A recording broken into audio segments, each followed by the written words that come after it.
Muy buenas tardes, buenas noches. Les saluda fraternalmente desde los micrófonos de Radio Numancia y Sin Línea MX, José Luis Álvarez Hidalgo, con una serie de acontecimientos muy relevantes que comentar el día de hoy, y los días anteriores, actuales, posteriores y venideros. Es decir, será un tema que va a estar permeando lo que resta del proceso electoral, el proceso electoral que tiene una campaña en ciernes. Estamos a tan solo un mes de la elección y a 3 semanas, poquito más, de que concluya la campaña. Y por supuesto que usted sabe de qué tema nos referimos. Sí, el lamentable accidente, vamos a llamarle así, aunque la oposición y los medios conservadores insisten en negar la posibilidad de un accidente, pues resulta que hasta que no se pruebe lo contrario, sigue siendo un accidente lamentable. El colapso de la línea 12, en la línea 12 del metro, de los vagones que, al caerse la traba, sufrieron esta aparatosa caída con el saldo que ya todos conocemos, lamentablemente la pérdida de 25 vidas humanas y 79 heridos, pues es algo que nos pone a reflexionar. Sobre todo en el entendido de que lo que debe estar ubicado en primer plano es el esclarecimiento de los hechos. Se tiene que realizar el peritaje, eso está en marcha. La jefa de gobierno, Claudia Sheinbaum, pues ya anticipó que se contrató a una empresa noruega de alto prestigio, por supuesto, ajena totalmente a los hechos, para que el peritaje pueda ser lo más objetivo y neutral posible, y también en el sentido de que se trata de una empresa de mucho prestigio, que data incluso su fundación de fines del siglo XIX, es decir, lleva más de un siglo y medio aproximadamente en funciones. Pues vamos a ver. El tema aquí obligado es llamar a la sensatez, a la calma. Por supuesto que se agitaron las aguas y la oposición de la derecha desbordada en esa aparatosa hambre de triunfo electoral, pues ha jugado todas sus piezas a esta carta, apostarle al descrédito, no solo del gobierno de la Ciudad de México, sino también del gobierno federal, del partido Morena y la Cuarta Transformación, atizándole al fuego a todo lo que da para que este penoso accidente de la línea 12 del metro pues se convierta en el caldo de cultivo idóneo para obtener raja política, es decir, dividendos que se traducen según su línea de pensamiento tan limitada, pues que se traduzcan en votos. Y en esa voracidad están ahora.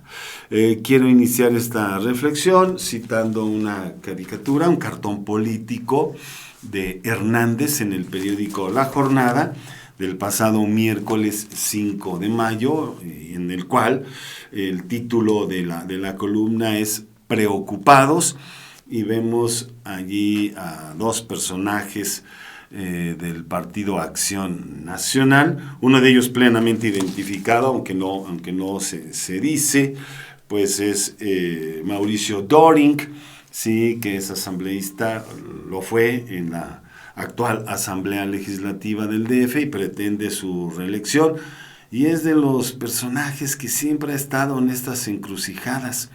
Recuérdelo, Mauricio Doring. Y si nos remontamos años atrás, él fue el artífice para aquella encerrona que le hacen a René Bejarano en uno de los canales de Televisa, donde ya despachaba Broso, el payaso tenebroso, este hombre de triste reputación periodística, que se jacta de ser un libertario en los medios de comunicación y que como es un feroz crítico del gobierno federal, eso le puede dar el estatus del gran periodista que nunca ha sido y que siempre, pues al contrario, ha hecho gala, ha hecho honor a la figura del triste y grotesco payaso que encarna, no solo en la ficción, no solo en el transvestismo, en utilizar ese ropaje, en investirse de ese personaje, sino en los hechos. Es un grotesco payaso del periodismo nacional, Víctor Trujillo, alias Broso. Pues él le da la encerrona memorable, que fue un escándalo mediático, ¿sí?, a René Bejarano, el señor de las ligas, de ahí se le comenzó a apodar así, que entonces militaba en el PRD, y en la cual usted recordará, pues las ligas para guardar, sujetar el dinero, guardárselo en las bolsas, que le daba, le donaba para cuestiones de campaña. Eso pues sigue ahí en el misterio, en la opacidad, pero bueno, era un acto bastante truculento que fue grabado entonces por aquel famoso empresario que fue novio, amante, lo que haya sido, de la entonces jefa de gobierno, Rosario Robles Berlanga, y este hombre de origen argentino, Carlos, ahorita me acuerdo de su apellido, pues le tiende la trampa, graba el suceso, y Mauricio Dorin es el responsable de llevar la grabación a la televisión, a la televisora de la Jusco, concretamente al programa El Mañanero que conducía Broso, Víctor Trujillo, y allí hacen gala de un linchamiento mediático sin precedentes en la historia de la televisión nacional. Escarnecido el personaje de René Bejarano, obviamente agobiado, encerrado, acorralado, sí, sin salida alguna, pues recibe el tropel, la andanada de preguntas, la salvajada de acoso que le hace Víctor Trujillo, erigiéndose en el paladín de la libertad, en el gran juez que va a realizar, que va a aplicar justicia flamígera en este mundo, y condenan per se a René Bejarano en este programa televisivo, del cual se ocupó incluso el canal 6 de julio, sí, dirigido por Carlos Mendoza, insigne cineasta, documentalista, profesor del CUEC, del entonces CUEC de la UNAM. Hoy ya es el Instituto de Cinematografía de la UNAM, la licenciatura y por tanto ese documental del canal 6 de julio esclarece toda la trampa, la felonía periodística que se comete en contra de René Bejarano.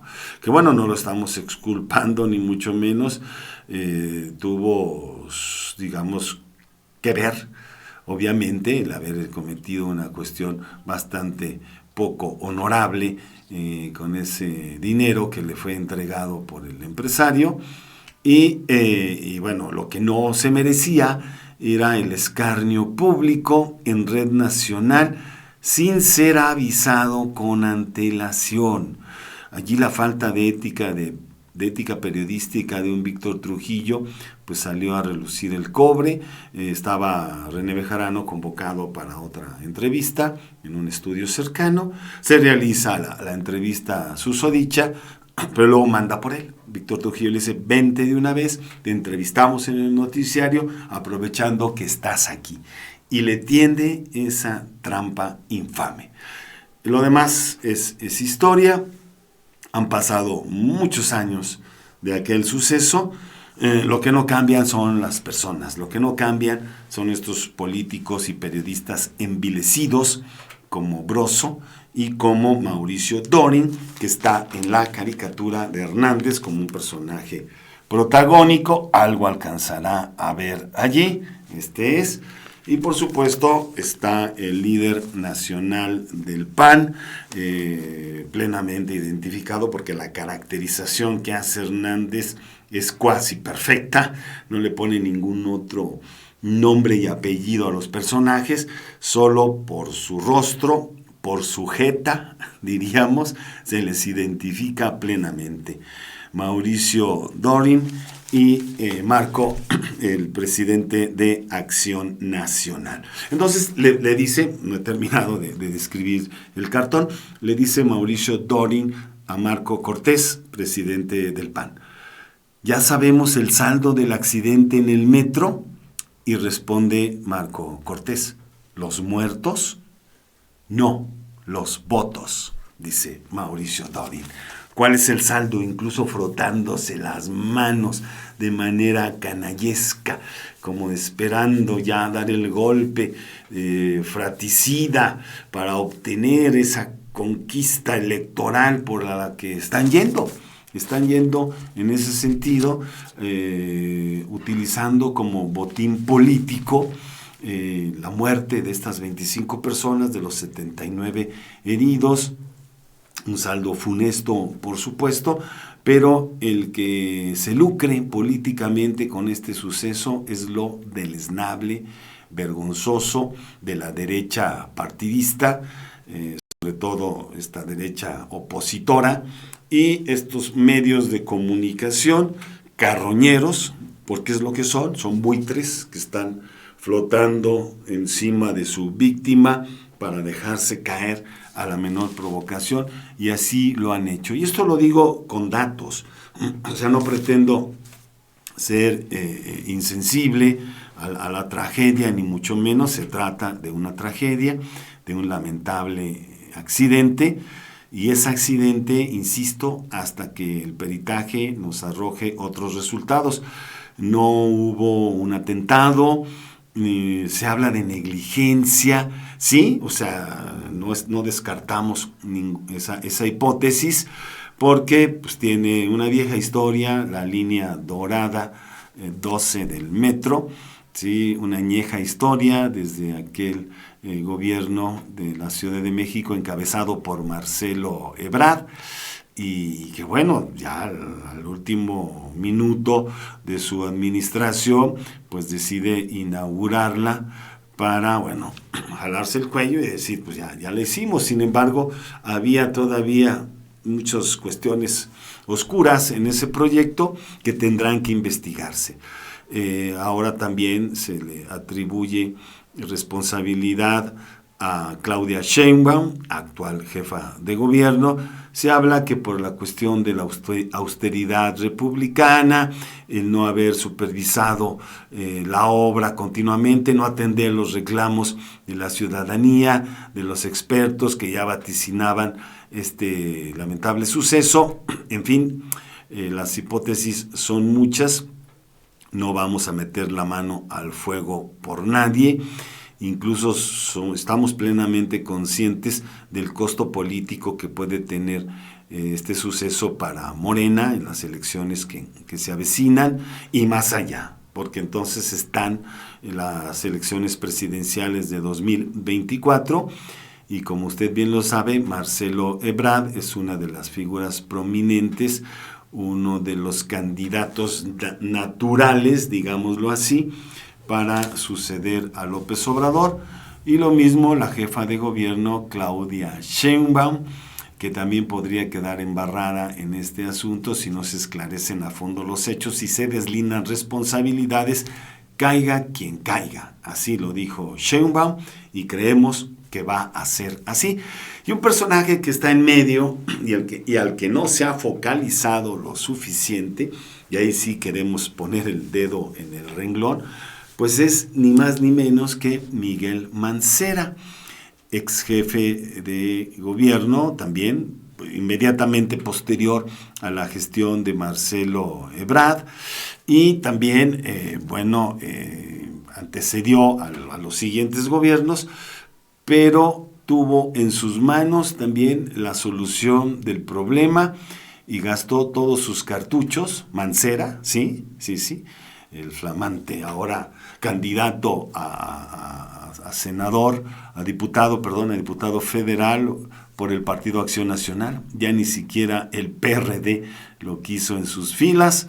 Ahora Mancera emigra al PAN, que bueno, el PAN pues recoge allí toda la basura habida y por haber y lo candidatea también. Entonces, Mancera tuvo enorme responsabilidad en resolver el caso de la línea 12. ¿Pero qué hizo?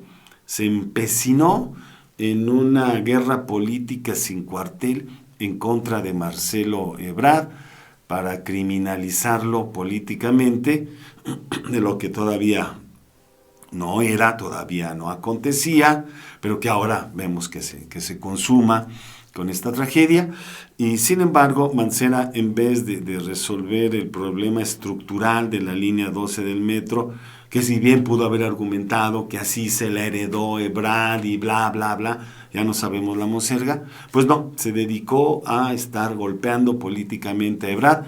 Incluso el propio Marcelo tuvo que autoexiliarse del país durante un tiempo considerable, hasta que, bueno, le volvió la buena estrella, como dice por allí en su columna el astillero Julio Hernández, ya cuando la rueda de la fortuna giró y lo puso otra vez en la cúspide del poder político, pues se regresó a México para ser ahora el flamante secretario de Relaciones Exteriores, probable candidato a la presidencia de la República para 2024, pero he allí la cuestión. That is the question. Vamos a ver si asume o si el peritaje arroja que tiene una gran responsabilidad al respecto. Entonces verá opacados sus sueños de ser presidente del país. Pero insisto, Mancera tuvo la posibilidad de resolver el problema y se dedicó simple y llanamente a atacar en una guerra sin cuartel a Marcelo Ebrard y dejó también tirado el changarro, es decir, la línea 12 del metro siguió como hasta ahora, sin el mantenimiento, sin la infraestructura necesaria, hasta que vino el colapso que ya todos conocemos. En fin, esta es parte de la historia que queremos reseñar el día de hoy en el programa. Hay mucho que decir, por supuesto, y quiero atender a una reflexión que me parece oportuna, pertinente. Sí, si bien la línea 12 del metro pues es el tema mediático en estos momentos, pues la tergiversación informativa también. El linchamiento mediático favorito de la oposición en este momento y de los medios carroñeros es este. Y ahí damos cuenta de algo que en cuestiones periodísticas tiene que ver con el balance informativo. Así se denomina el concepto. Y la pregunta es, ¿ha habido balance informativo? Por supuesto que no. Como en otros temas coyunturales, polémicos que hemos comentado incluso aquí en el programa, la aprobación de la ley de la industria eléctrica, recientemente la ley de hidrocarburos, en fin, toda la reestructuración de Pemex para solventar a la empresa y volverla a convertir en una empresa paraestatal al servicio del pueblo de México, entre otros temas también, la aprobación de la ley que legaliza el consumo lúdico de la marihuana, entre otros, pues han sido expuestos aquí en el mismo tenor. Los medios de comunicación han inclinado la balanza, así de manera muy evidente, hacia los detractores de estos proyectos. Y no se diga del aeropuerto, de aquel que se canceló y ahora el que se construye en Santa Lucía, no se diga del Tren Maya, no se diga del tren transísmico, del Istmo, en fin, hay temas donde los medios de comunicación convocan a personalidades, a distinguidos intelectuales, a técnicos especialistas que tienen ya una inclinación negativa hacia estos temas y por supuesto su opinión no es nada favorable. Y esto se hizo evidente sobre todo con esa reforma, esa contrarreforma que acalambró tanto a la oposición carroñera, como lo fue la ley de la industria eléctrica, y también el de la ley de hidrocarburos, donde se evidenció esa falta de ética periodística que ahora tiene su máxima expresión con lo sucedido en la línea 12 del metro. ¿Por qué? Porque tenemos los datos, estuve monitoreando algunos medios de comunicación, el caso de Milenio TV, donde la superstar Azucena Uresti pues hizo una serie de afirmaciones muy dolosas al aire en su programa noticioso, señalando sobre todo, enfatizando con sorna y desparpajo, accidente, y lo repetía una y otra vez, accidente, como obviamente pensando en lo contrario. Dijo, no, accidente no, negligencia. Y entonces sabemos que la negligencia es un delito, que la negligencia tiene que castigarse incluso severamente, porque hay negligencia pues criminal incluso, y este puede ser el caso, no lo descartamos, pero el que se estén adelantando vísperas de esta manera, sin el peritaje necesario, sin las pruebas, los elementos en la mano que puedan validar estas suposiciones, hipótesis, y sobre todo que se quedan en el terreno de la especulación. Y la especulación periodística no puede ser nota informativa. La especulación tampoco debe pertenecer al rango del periodismo opinativo, porque si el opinador profesional, el opinólogo, si la comentocracia que estamos viviendo ahora, esa derechización de los medios de comunicación extrema, pues ha caído en una comentocracia que busca propinar un linchamiento mediático al poder ejecutivo a nivel federal, y en este caso dirigido hacia la jefa de gobierno de la Ciudad de México, para entre telones tratar de esclarecer el asunto, pero basándose en la especulación. Y la especulación no puede ser un argumento.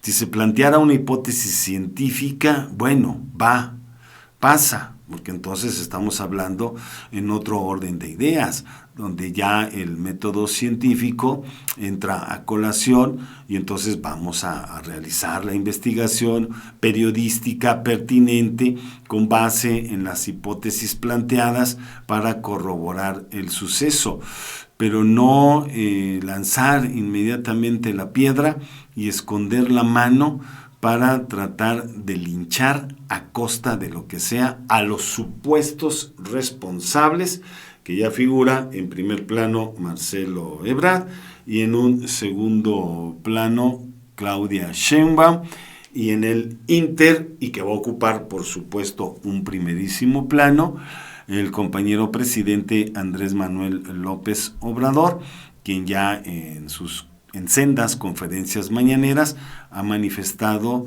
su total apoyo a las decisiones que tome la jefa de gobierno, porque considera también que debe realizarse el peritaje, la investigación, y ya con los resultados en la mano, pues deslindar responsabilidades. Es un tema sumamente escabroso. Por supuesto, si usted enciende la televisión, la radio, consulta el periodismo digital en internet, o se asoma a la lucha fratricida, a esa hoguera en carne viva que son las redes sociales, particularmente Twitter, ¿sí? Facebook, por supuesto, también, en WhatsApp, en Instagram, donde quiera se cuecen habas, pues hay una fragorosa batalla por la verdad. y vaya que puse un titular muy grande, un enunciado enorme, una batalla por la verdad. Pues por supuesto que no. Por lo menos la verdad muy terrenal, si lo queremos ver así, es esclarecer el hecho. Y así lo plantea la editorial de La Jornada del 5 de mayo pasado, en la cual pues está exigiendo también el esclarecimiento de los hechos, pero con datos, con información válida, no con especulaciones, sino con hechos comprobables. En fin, que está tratando pues de contextualizar el suceso, porque es otra premisa periodística importante, básica, contextualizar el hecho para entonces atreverme a dar una opinión al respecto, si se trata del periodismo opinativo. En el caso del periodismo estrictamente informativo, pues simplemente mencionar el hecho, la contextualización, ¿sí? Y los datos duros que pueden ofrecer una visión más clara del acontecimiento para el lector, radioescucha, televidente, internauta, quien sea que consuma esta información. Entonces, me quedo con esta última aseveración que hace La Jornada en su columna, cuando señala que más allá de cualquier argumento técnico, lo cierto es que los cierres, las revisiones, las restauraciones y reforzamientos que tuvo la línea 12 del metro, porque así lo dicen incluso las autoridades, que había una supervisión constante, lo dice la propia directora del Metro en la Ciudad de México, Florencia Serranía, que desde 2016 está contratada una compañía francesa, TCO, para conservar las condiciones de operación de las instalaciones fijas de la línea, trabajo que se realizaba todas las noches, los 365 días del año. Vamos a ver si esto es así.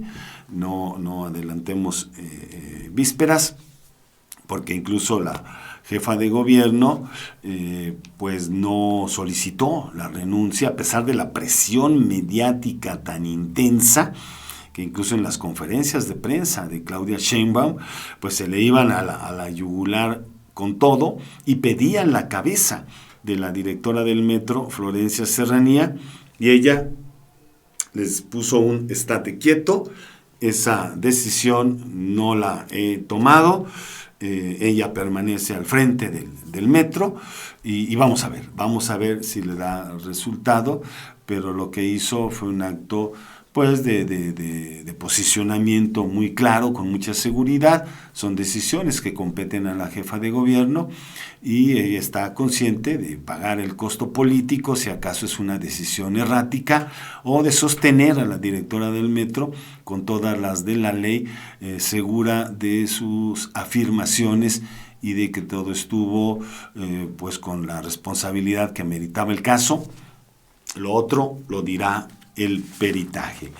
Y termina diciendo la editorial de La Jornada que a pocas horas de los sucesos no es sensato ni prudente adelantar culpas, pero sí lo es exigir el pleno esclarecimiento de los hechos que desembocaron en esta tragedia, tarea en la cual las autoridades capitalinas tienen la obligación legal y ética de llegar hasta las últimas consecuencias, no de manera retórica, sino efectiva y creíble.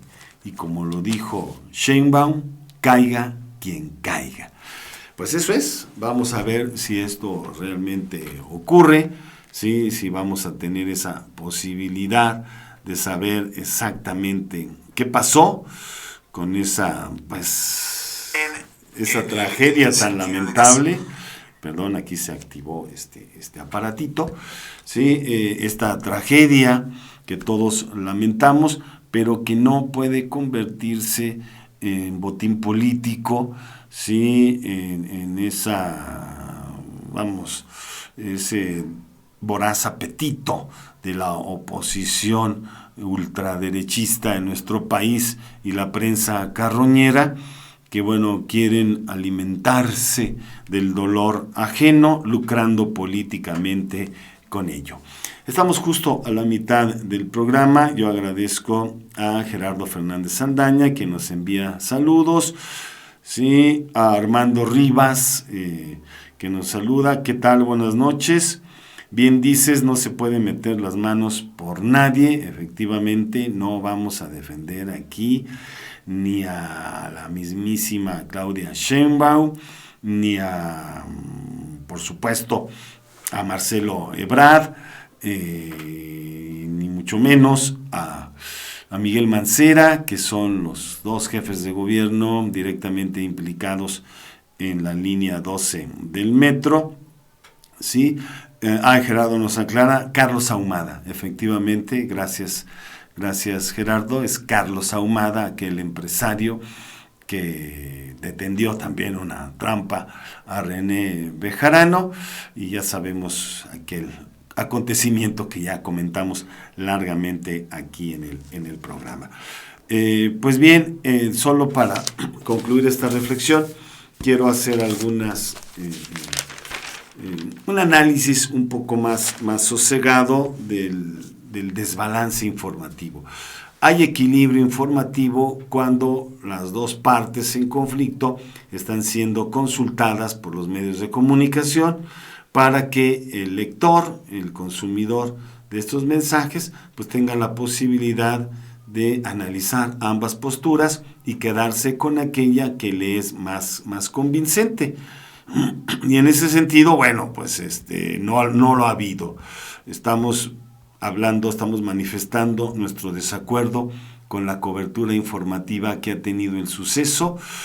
Sobre todo, hay medios de comunicación, especialmente los televisivos, como Milenio, Fórmula, Radio Fórmula y Telefórmula, Excelsior TV, que como tienen el recurso de ser medios audiovisuales, pues han generado también un énfasis inusual, excesivo, innecesario, en el sentido lacrimógeno de la tragedia.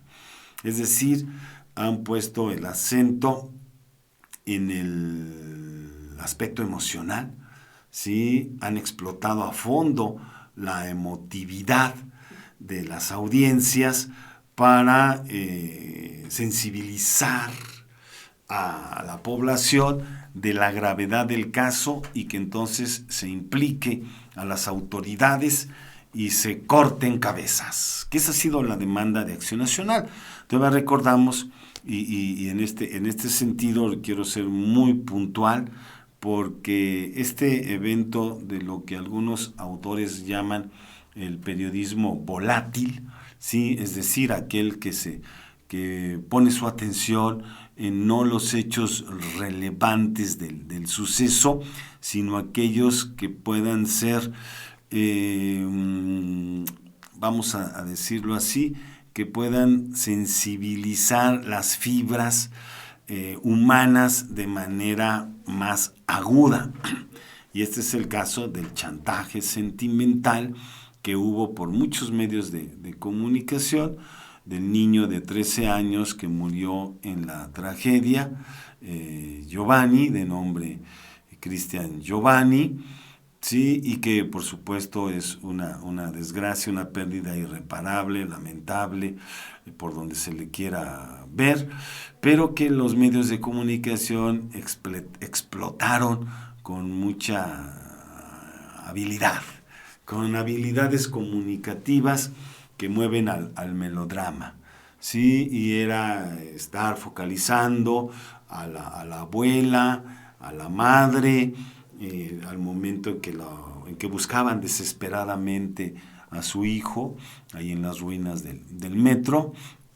Y esa escena la tenemos muy grabada, usted la recordará. Está la señora, la madre de Giovanni, gritando desesperada, que ¿dónde está su hijo? ¿Dónde está su hijo? Se acercan unos candidatos panistas, ¿sí? a decirle, venga, acompáñenos y ponga su denuncia en contra de la jefa de gobierno. Y ella les gritaba, no, no, no, yo no quiero eso, yo quiero saber dónde está mi hijo. Pero insistían machaconamente los diputados, sí, para llevarla a interponer la denuncia respectiva ante el Ministerio Público en contra de Claudia Sheinbaum, de manera reiterada. Valiéndole sorbete el dolor de la mujer. Lo que querían era obtener botín político al respecto, sacar provecho de esta situación y tener una demanda penal en contra de la jefa de gobierno. Pero el caso de Giovanni lo siguieron muy de cerca. Siendo un niño de 13 años, por supuesto, conmueve muchísimo más, ¿sí? Entonces siguieron a las mujeres hasta con cámaras y micrófonos al lugar donde se identificó el cadáver. Incluso la madre, ya desesperada cuando sale de reconocer el cuerpo de su hijo, no sabía qué hacer y gritaba y daba vueltas. Pues ahí el reportero de Milenio tratando de meter el micrófono para obtener alguna declaración. Después ya lo hicieron en ese momento tan difícil para la familia, pero ahí estaban los medios melodramatizando aún más con su cobertura, lo que ya de por sí es trágico.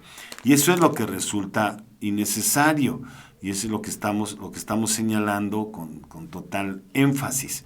¿Sí? Entonces, lo más grave fue cuando hacen la cobertura del velorio en el hogar familiar, el velorio del niño de 13 años, y en el cual, pues, de manera impúdica, sí, pues muestran el dolor desgarrador de la madre, de la abuela, de la bisabuela, de toda la familia, sin ningún pudor, sin ninguna ética periodística.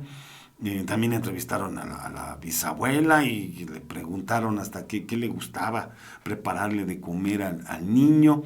En fin, este es el periodismo reprobable, el periodismo que solo quiere mover las fibras emotivas de la audiencia sin proporcionar información de facto, información basada en datos duros, en cifras comprobables, en hechos y no en especulaciones, y mucho menos en tratar de alentar un melodrama que no necesitamos, que no viene a cuento, porque la tragedia en sí misma pues ya nos lo dice todo, y depende del hecho, como del enfoque que cada medio de comunicación le pueda dar, pues será el modo como lo asimilemos las audiencias que estamos del otro lado. Por ello es reprobable, insisto, la cobertura informativa de este suceso.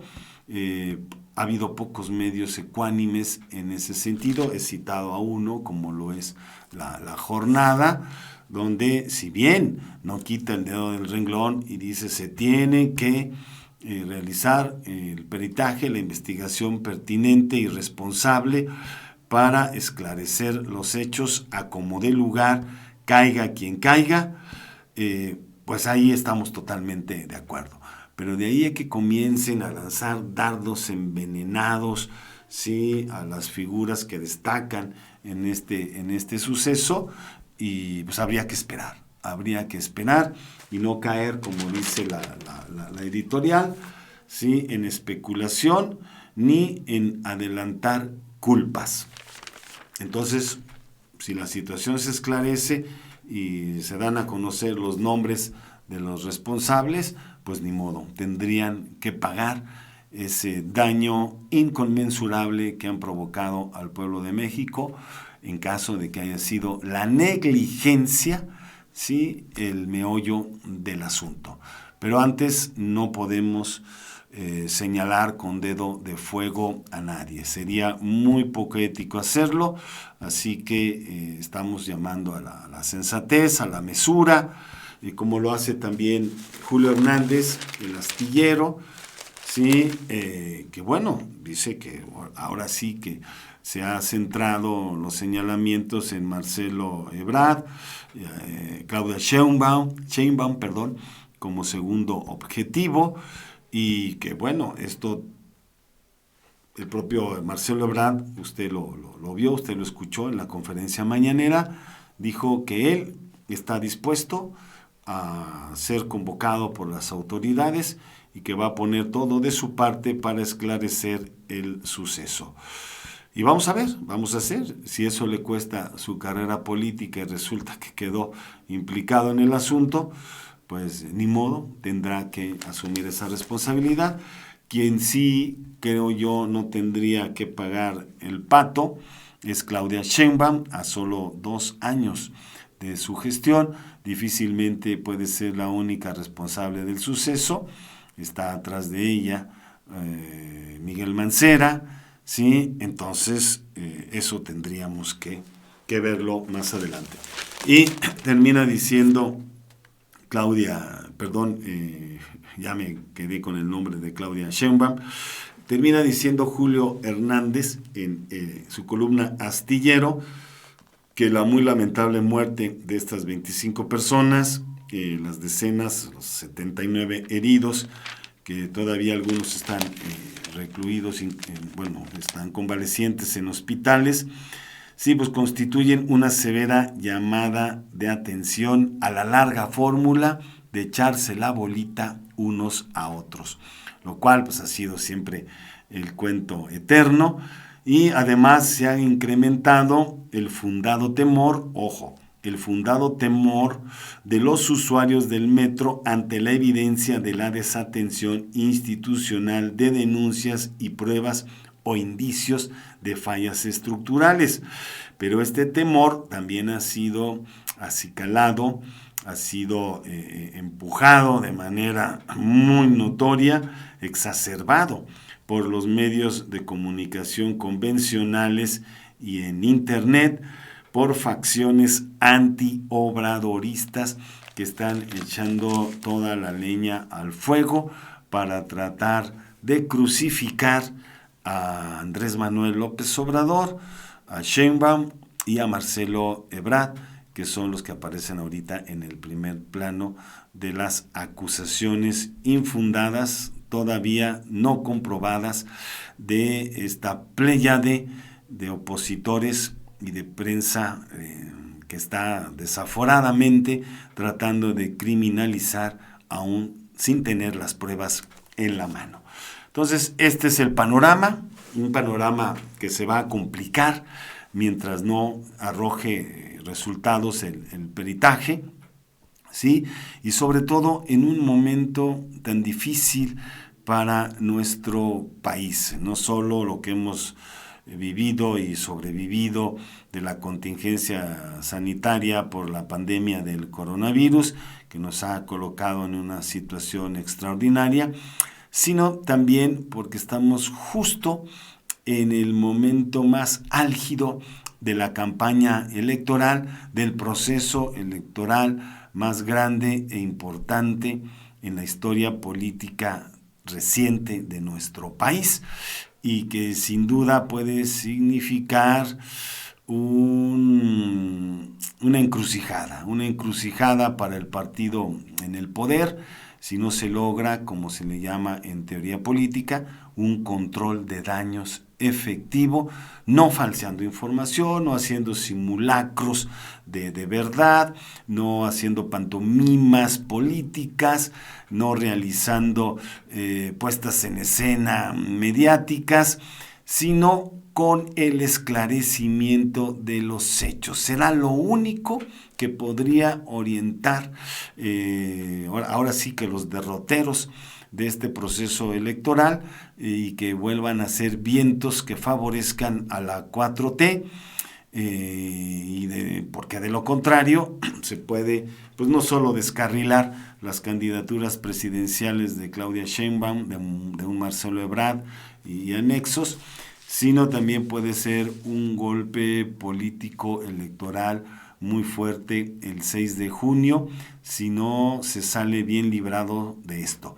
Y la única manera como puede salirse bien librado de un suceso tan sensible como este, pues es únicamente la verdad. Y la verdad tendrá que llegar muy pronto. Estamos a 3 semanas y media de que concluya la campaña electoral. Por supuesto que no estamos pensando desde el pragmatismo político, sino ubicándonos en el lado de quienes tendrían que rendir cuentas y que por lo pronto pues, se ven en una situación muy compleja y que solamente con el esclarecimiento, insisto, perdón que sea tan reiterativo, pero solamente el esclarecimiento de los hechos será la única salida política que tendría la 4T, que tendría Morena, sí, quienes ahorita pues tienen en su haber el poder político a nivel federal y a nivel de la Ciudad de México. Por lo tanto, pues estaremos en ello. Termina diciendo Víctor Julio Hernández, sí, la respuesta que el aparato de poder del morenismo dé a la demanda social de justicia y seguridad tendrá consecuencias políticas y electorales en los plazos inmediato y mediano en este 2021 y en 2024. Por lo pronto, pues ya están a la vuelta de la esquina las elecciones del 6 de junio de 2021 y a mediano plazo las elecciones presidenciales de 2024. Ya lo anticipan muchos columnistas, muchos opinadores profesionales y otros no tanto, que esto puede tener un costo político muy alto para Morena y la 4T en estas elecciones que ya están en puerta y en las de 2024 también. Así que, pues ahí está. Mientras el gobierno federal pues decretó 3 días de duelo nacional, el gobierno capitalino a cargo de Claudia Sheinbaum pues promete que se irá a fondo para conocer la verdad en el caso de la línea 12 y la Fiscalía de Justicia de la Ciudad de México ha abierto investigaciones por homicidio. Ahí está ya, la Fiscalía ha tomado cartas en el asunto.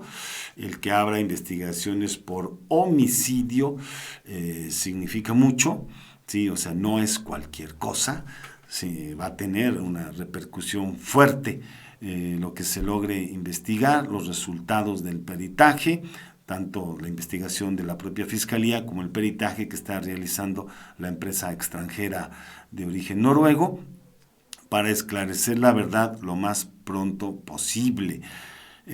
Porque si no ocurre que se den resultados ya, muy pronto, el 6 de junio ya está a la vista.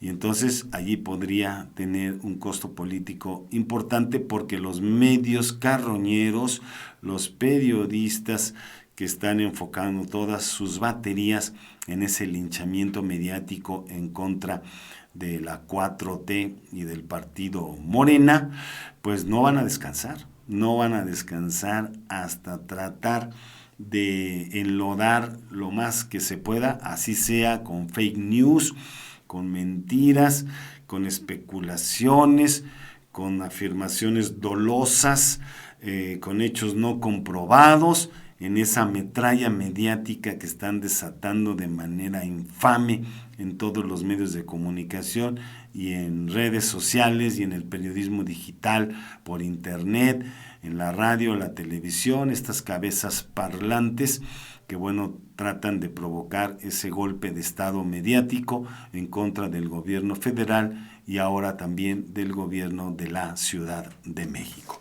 Estaremos expectantes, quiero leer un par de comentarios antes ya de retirarnos. Nos dice Gerardo Fernández Saldaña, como el caso de la niña Frida Sofía en el sismo de la Ciudad de México, que fue un hecho absolutamente ficticio, al cual le dieron una dosis de verdad, que finalmente se esclareció y quedó por los suelos la reputación de estos periodistas de Televisa. Nos dice Jesús Chávez, más allá de la carroña y el teatro nacido de la desgracia, la gestión del gobierno de la Ciudad de México es un asco, una obra anticipada y nula de mantenimiento. Sí, bueno, respetamos las opiniones de todas y todos quienes nos están viendo y escuchando, pero pues, habría que tener esa sensatez, esperar los resultados del peritaje, de la investigación y bueno, no anticiparnos demasiado. Nos dice Armando Rivas López, para mí la carrera política de Marcelo es lo menos importante a título personal, es la falta de interés y de supervisión, ya que se tenían antecedentes de la fatiga de materiales. Sí, coincido, tienes toda la razón, Armando Rivas, no es la carrera política de Brad ni de Sheinbaum la que importa ahora, sino el esclarecimiento de los hechos, y si esto se comprueba, que esos materiales ya estaban fatigados o eran de mala calidad o la falta pues de mantenimiento, pues entonces se tendría que castigar a los culpables por homicidio, como lo señala ya la Fiscalía. Nos dice Jorge Eduardo del Bosque, el primer responsable es Miguel Ángel Mancera, porque fue en su administración cuando se notificó de las irregularidades y cómo del grupo facho anti-México, o sea, el grupo fascista anti-México y su gente, ¿sí? A ver, aquí continúa el mensaje, y su gente, vamos por México, para ellos no hay consigna personal. Gracias a Jorge del Bosque por tu comentario, y sí, lo señalé en su debido momento, no hay que olvidarnos de la gestión de Miguel Ángel Mancera, que tuvo en su haber la posibilidad de resolver este problema y se dedicó solamente a golpear políticamente a Marcelo Ebrard y dejó la línea 12 del metro tirada y allí también las consecuencias. Luis Fer nos está viendo, Teresa Prado también un abrazo. Gerardo Fernández, se requiere que se haga el análisis forense de ingeniería para poder culpar y castigar a alguien. Coincidimos plenamente. Y nuevamente Jorge del Bosque, así se las gastan los fascistas corruptos del PRIAN, siempre calumniando, mintiendo y malinformando a la ciudadanía. Pues así es, gracias por sus comentarios, sí, por estar participando activamente en este tema que es de discusión nacional, un tema de debate, de polémica, por las implicaciones que tiene y sobre todo por la necesidad de que se haga justicia a las familias de esas 25 personas fallecidas, de esos 79 heridos, y bueno, y todo lo que podría venir si no se logran remediar posibles fallos estructurales que tengan las obras no solo del metro, sino de cualquier vialidad, cualquier medio de transporte, cualquier espacio público que pudiese representar algún riesgo para la ciudadanía. En eso estamos completamente de acuerdo. Lo principal, lo más importante de todo esto es tratar de generar pues nuevamente la confianza de la ciudadanía, preservar su seguridad, su integridad física a toda costa y por supuesto que tengamos un proceso electoral democrático, libre, abierto, que no quede empañado por sucesos de esta naturaleza, que lo único que hacen es enrarecer el ambiente político y que si esto no se resuelve pronto, pues podría tener implicaciones directas, no solo en el proceso electoral, sino en la salud democrática de nuestro país. De allí que estamos a la espera, ¿sí?, de los resultados de la investigación.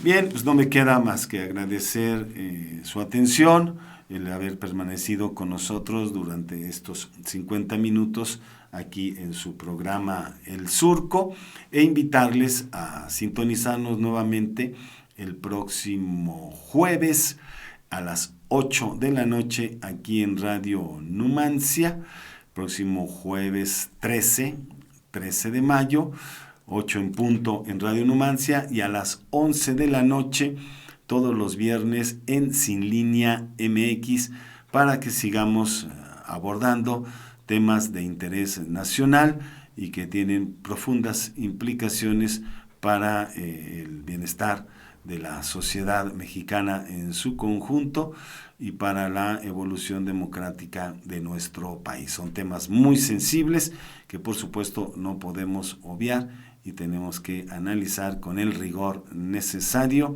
¿sí? Sin hacer aspavientos, sin especulaciones y con la sensatez que estamos obligados quienes tenemos la enorme responsabilidad de tener enfrente un micrófono, una cámara y una gran audiencia como lo son todas y todos ustedes. Les saluda José Luis Álvarez Hidalgo, agradezco a Frauke Jonas y a Jesús Carrión su apoyo acá en los controles y nos sintonizamos la próxima semana. Gracias, este fue su programa El Surco, Arando la Revolución.